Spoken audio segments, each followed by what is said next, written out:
নতুন রাজনৈতিক দলের আত্মপ্রকাশ কেন্দ্রীয় শহীদ মিনার থেকে এই পার্টির প্রতি আমার অবিরত দোয়া এবং ভালোবাসা। এই পার্টির কাছে আমাদের প্রত্যাশা থাকবে তারা যাতে জনগণের আকাঙ্ক্ষা বাস্তবায়নে কাজ করে, শুধুমাত্র নাম সর্বস্ব পার্টি হয়ে ওই ব্যানারের মতো যাতে তারা না থাকে, জনগণের আকাঙ্ক্ষা বাস্তবায়নে, জনগণের কল্যাণে তারা সারা বাংলাদেশে ছড়িয়ে পড়ে এবং কাজ করে।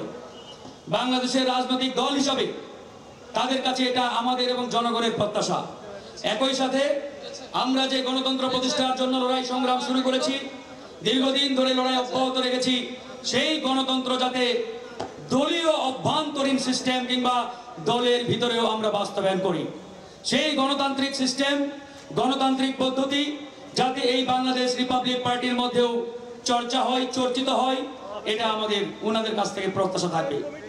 নতুন পার্টি আজকে যিনি সভাপতি নির্বাচিত হয়েছেন মেহেদী হাসান, যাই হোক ওনার সাথে বোধহয় আমার সেভাবে পরিচয় নেই, তারপরেও আমি দোয়া এবং প্রত্যাশা রাখবো ওনাদের কাছ থেকে যে ওনারা ইনশাআল্লাহ আগামী যে নতুন বাংলাদেশ, এই নতুন বাংলাদেশ বিনির্মাণের যে লড়াই, এই লড়াইয়ে সামিল থাকবেন এবং ইনশাআল্লাহ আমরা সবাই মিলে জনগণের আকাঙ্ক্ষিত বাংলাদেশ বিনির্মাণ করব।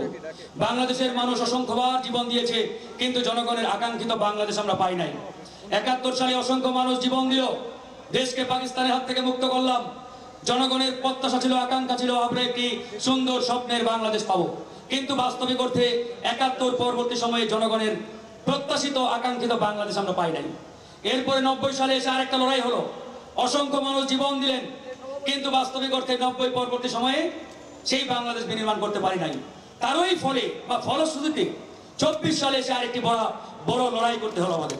2000 ছাত্র জনতাকে জীবন দিতে হলো, আমরা জেলে গেলাম, রিমান্ডে গেলাম, অসংখ্যবার হামলার শিকার হলাম, আমরা হাজার হাজার মানুষ হামলা মামলার শিকার হলেন, কিন্তু বাস্তবিক অর্থে জনগণের আকাঙ্ক্ষিত বাংলাদেশ বিনির্মাণ করতে পারি নাই।